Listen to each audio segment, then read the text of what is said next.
Alors, on vous montrer que RAB est un sous-espace vectoriel.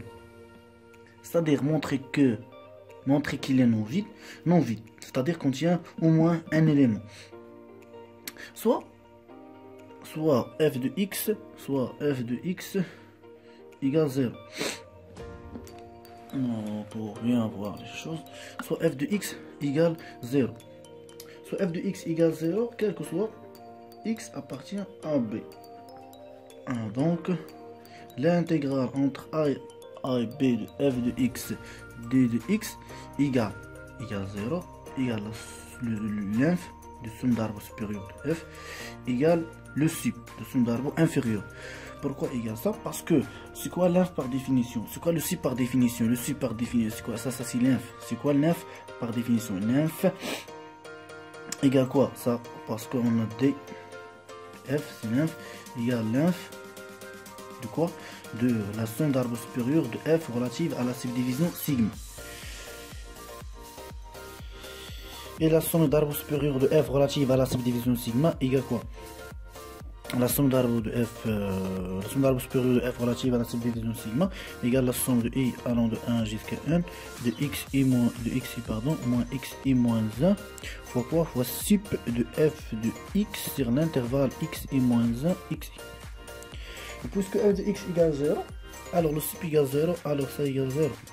La même chose pour l'inf, pour df. df égale quoi? Égale la sup de la somme d'arbre inférieure de f, inférieure, c'est-à-dire petite df, inférieure de f relative à la subdivision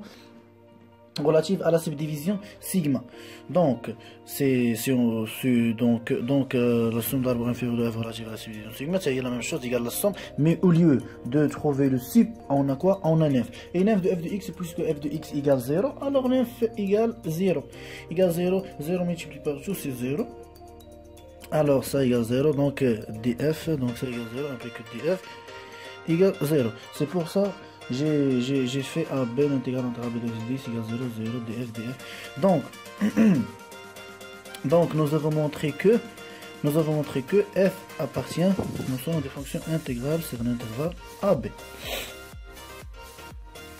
Car nous avons trouvé une fonction telle que l'intégrale entre a et b de f de x égale 0, existe égale 0, égale ça c'est l'inf de somme d'arbre supérieur et ça le sup de somme d'arbre inférieur qui sont égaux égale à 0. Donc f appartient à AB. Donc AB donc l'ensemble des fonctions intégrales sur l'intervalle AB, RAB est non vide. C'est bon, non vide. D'abord la deuxième chose, il faut montrer que cet ensemble, c'est par exemple, il faut montrer que cet ensemble muni de la première loi, c'est-à-dire que si je prends deux éléments, si je prends deux éléments de l'intervalle AB, il faut trouver que la somme de ces deux éléments appartient à RAB, c'est un ensemble de fonctions intégrables sans rayonnement sur l'intervalle AB. Donc deuxième condition, soit quoi? Soit f, je prends deux éléments, soit f appartient à l'ensemble des fonctions intégrales sur l'intervalle AB, soit donc ça équivalent à dire que par définition, quel que soit l'option positive, il existe une subdivision sigma à partir de l'ensemble des subdivisions possibles sur l'intervalle AB,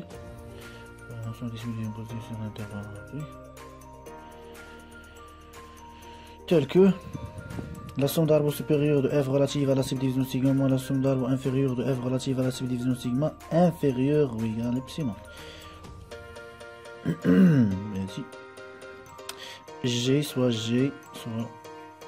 G appartient à l'ensemble des fonctions intégrales au son de Riemann, fonction intégrable au son de Riemann sur l'intervalle AB, ça équivalent quel que soit epsilon prime positif, il existe sigma 2 appartient à l'ensemble des subdivisions possibles sur l'intervalle AB tel que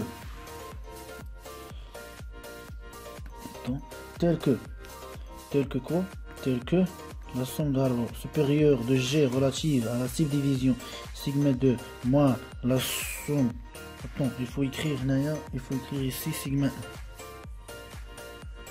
1. Donc la somme d'arbres supérieure de G relative à la subdivision sigma 2 moins la somme d'arbres inférieure de G relative à la subdivision sigma 2 inférieure ou égale à epsilon prime.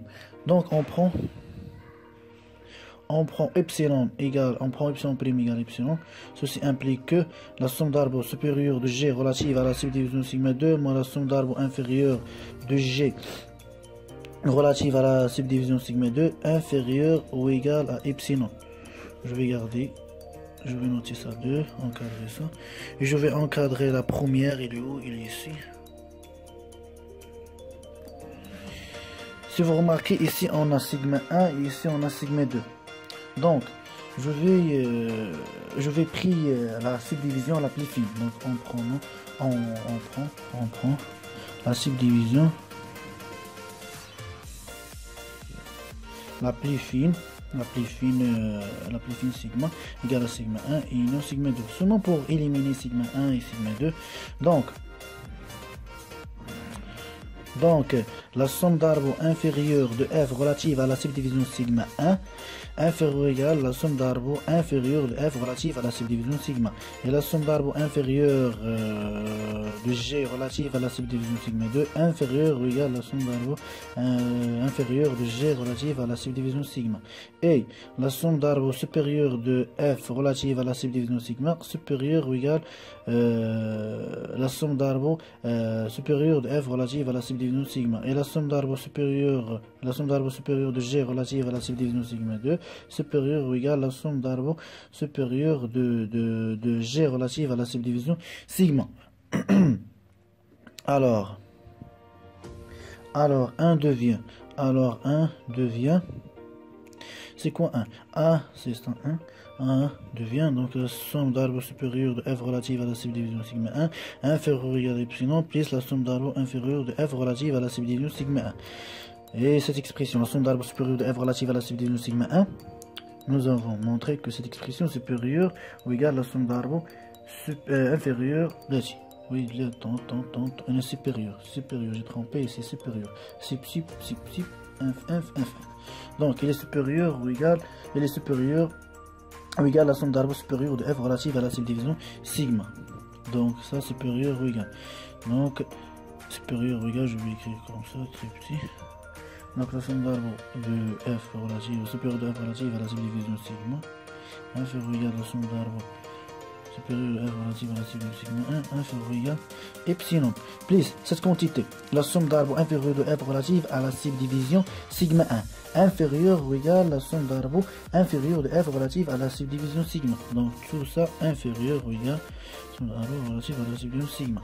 Donc je prends seulement la somme d'arbres supérieure inférieure epsilon plus la somme. Alors on va trouver la somme d'arbres supérieure de f relative à la subdivision sigma inférieure ou égale à epsilon plus la somme d'arbres inférieure de f relative à la subdivision sigma. Ça équivalent à dire que la somme d'arbres supérieure de f relative à la subdivision sigma moins la somme d'arbres inférieure de f relative à la subdivision sigma inférieure ou égale à epsilon. Pardon, on va encadrer cette expression, on va la noter étoile.